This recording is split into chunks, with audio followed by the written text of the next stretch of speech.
Well, firstly, lovely to see lots of familiar faces in the audience, and thank you for being here with us today. And welcome to my panellists and guests today.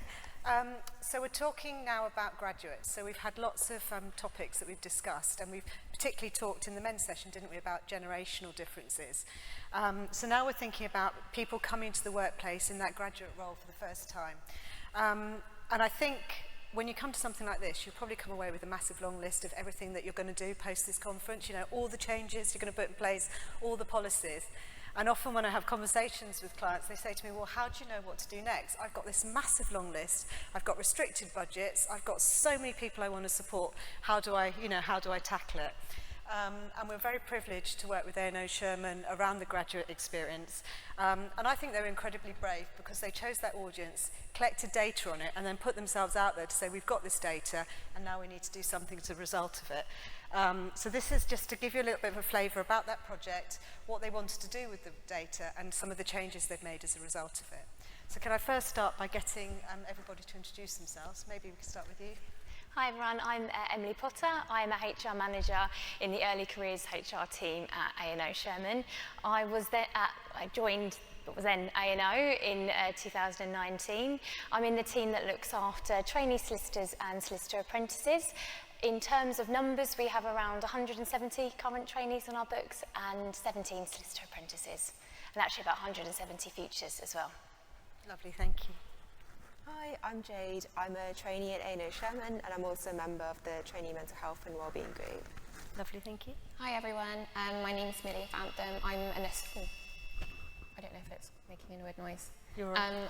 I'm an associate solicitor at A&O Sherman. I was part of the Trainee Mental Health and Wellbeing Group when I was a trainee, and I'm now a mental health ally at the firm. Brilliant, thank you. Well, can we start the conversation coming to you first, Jade? And I was wondering, can you tell me a little bit about your trainee mental health network that you've created and how you aim to support graduates using it? Sure, thank you. So it wasn't me that created this mental health and wellbeing group. It was actually created in 2018. So that's about 6 years now, so time flies. And our aims are to support trainees as they start, coming into the firm, and how we do that is by a range of initiatives that Millie also worked on, such as the LPC Buddy Scheme or SQE Buddy Scheme, where we sort of pair trainees, incoming trainees with current trainees at the firm. We've also got workshops on imposter syndrome and burnout, and we've also got a couple of other initiatives that we can talk about later. Brilliant, thank you. So obviously you've got this network and you had a desire for some data to understand a bit more about the graduate population. Can I move over to you, Millie, and say, why did you choose to do research around this group, and what were you hoping to learn when you started on it? Yeah, so the group, before my time as well, had started doing a survey back in 2019 of the trainees to kind of better understand what we could do to support each other and kind of better our mental health and well-being. So we've been doing that for a while, and then back in 2022 we started discussing with Catherine and her team whether we could use the This Can Happen Index to help kind of produce a survey we've been doing. And so from 2023 we've been using the This Can Happen Index to run an annual survey for the group, which we now run annually, or the group now runs annually, on trainees and also on their supervisors. So we moved from our kind of internal survey to using this Can Happen Index for a few different reasons. Initially because it was using a lot of kind of our internal resources to set up and run the survey, and it meant that we could focus our time on actually actioning the results, which is really helpful. But also, Catherine and the This Can Happen team are experts at this and kind of knew a lot more about how it worked. So we kind of rely and use their expertise, but we were also able to adapt the index and the questions to suit our needs as well, which was good. So in 2023, we added a hybrid working annex to the survey, because that was an issue, particularly for trainees at the time. It was a new thing for the firm. But also it gives us comparative data, so we can now kind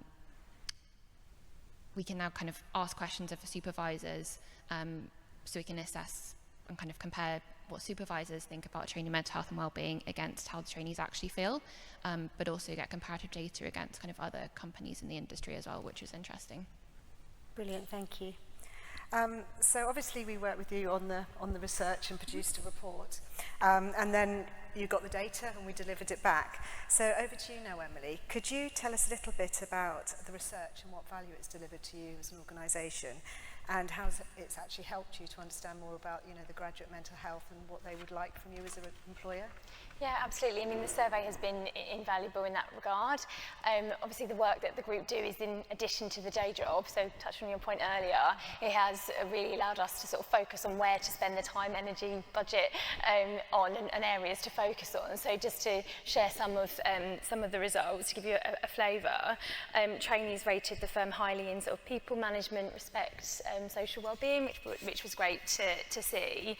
And great to hear. I mean, in terms of areas to focus on and areas now that we want to drill into, one of those is around sort of work-life balance and pressure. And an interesting result that came out of the survey was that was the sort of lowest performing metric for trainees. And actually, interestingly, that was also where there was the most disparity between how trainees feel and versus the perception by their supervisors of how trainees feel. So there's some work to do there on what could be causing that disparity, and, you know, spoiler alert, coming on to some points that I mentioned around actually having listening groups with the trainees to try to talk into that and get into the detail, and what can we do to sort of bridge the gap. No, absolutely. And coming back to you, Millie, thinking about, could you tell us a little bit more about, sorry, wrong person, it's you, Jade, isn't it? I didn't turn my page over.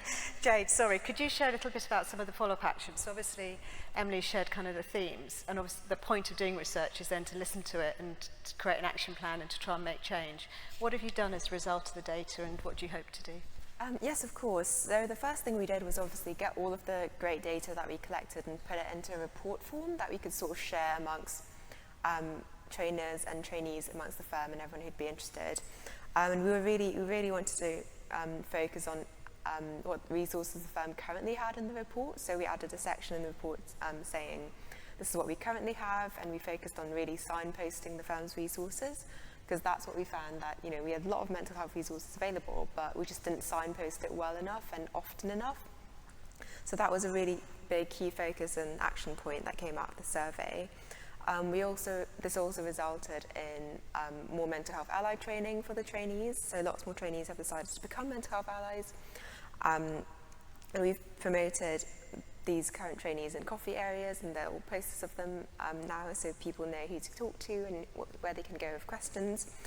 And we've also, like Emily mentioned, we've also started working on implementing listening groups. And the idea for this is to have sort of small focus groups with a member of HR and maybe 8 to 10 trainees to speak about the mental health issues that they may be encountering in the firm in a sort of very broad perspective, and get a flavour of, you know, what people are currently worried about, how the firm could help support them more, and just sort of keep getting feedback and maintaining a continuous feedback loop. Lovely, thank you.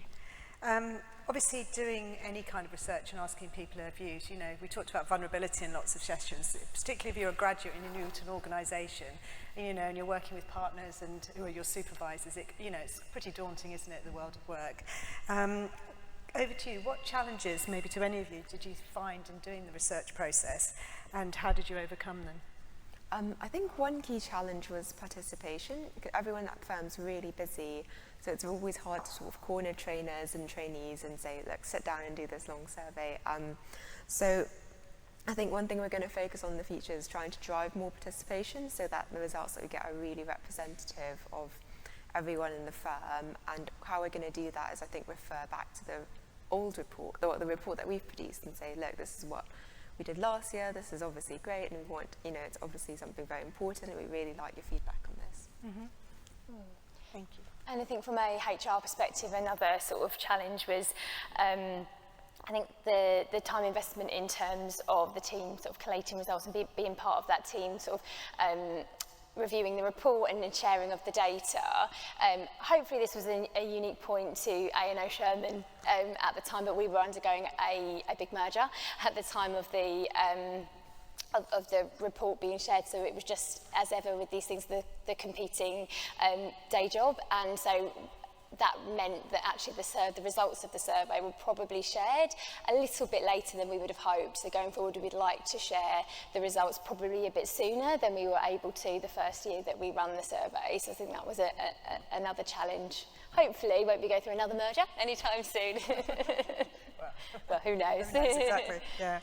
Brilliant, thank you.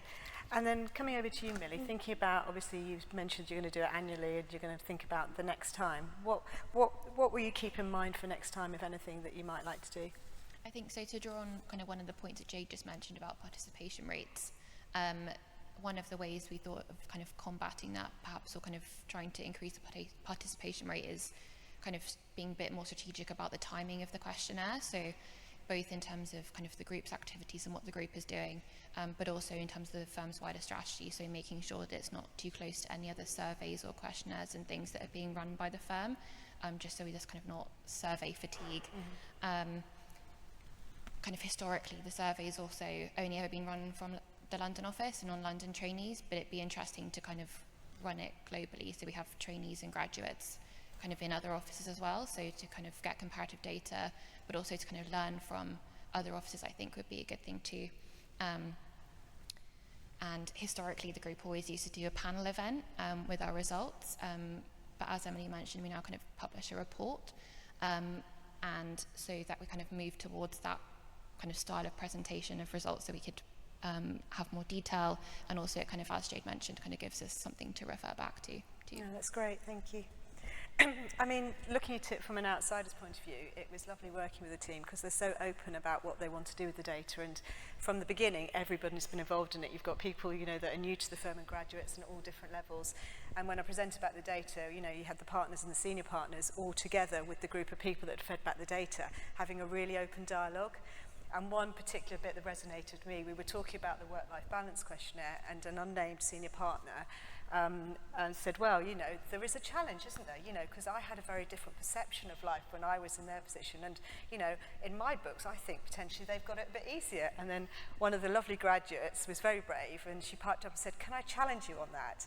And there was a really lovely discussion, which just showed they were both sitting on two sides of the fence. And actually, in their worlds, they were both saying the same thing, that being a graduate, the work-life balance in a law firm is really hard. And, you know, the partner, when he was going through it, probably felt exactly as the young lady did, that, you know, a lot of his life was at work. And actually her message was that I don't mind doing this, I don't mind doing the work and, you know, learning, but actually I just want respect that if I've done a 12-hour day and I'd like to go to the gym the next day, that I understand that it's a safe, you know, it's a psychological safety to say I'm off for an hour to the gym because I need it for my mental well-being. And it was just a really lovely discussion because you could see light bulbs going on around the room, where actually that disparity, as you mentioned, between what the graduates were saying and the partners were saying was suddenly closing. And for me, it just showed the power of actually using data, because it kind of makes it a safe discussion, because you're using something that's not really just about one person's view, it's about collating people's views. So no, it was really interesting from our point of view as well. Yeah, and some of the data was really interesting around actually things that we think we could be doing really well as a firm, and actually, you know, about the sharing of resources. We've got a ton of sort of mental health and wellbeing resources at the firm, and we thought we were quite good at sharing that information, but actually, obviously coming out the survey was that perhaps that wasn't the case, and that's actually quite a quick win for us. I mean, well, how do we get that message out there more? How can we share that more? We've got all of this, and let's signpost. So I think it was really interesting. Like I said, something we thought we were doing well, but perhaps could do better. That's brilliant, thank you. Well, we've got a few minutes for questions. Would anyone, and I did say I'd mess up the technology, I have clicked off the button. So I don't know if we've got any online questions, but is anyone in the room going to help me? Because I can't find the questions on here. Has anyone got any questions that they would like to ask the panel, or particularly if you've got graduates that you're thinking of supporting?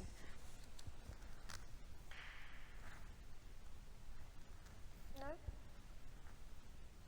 All right, well, it just remains for me to thank very much all of you. I know you've all had a busy day and come here straight out of the office, so thank you for joining us, and thank you for your time, and thank you for everyone for listening as well. Brilliant.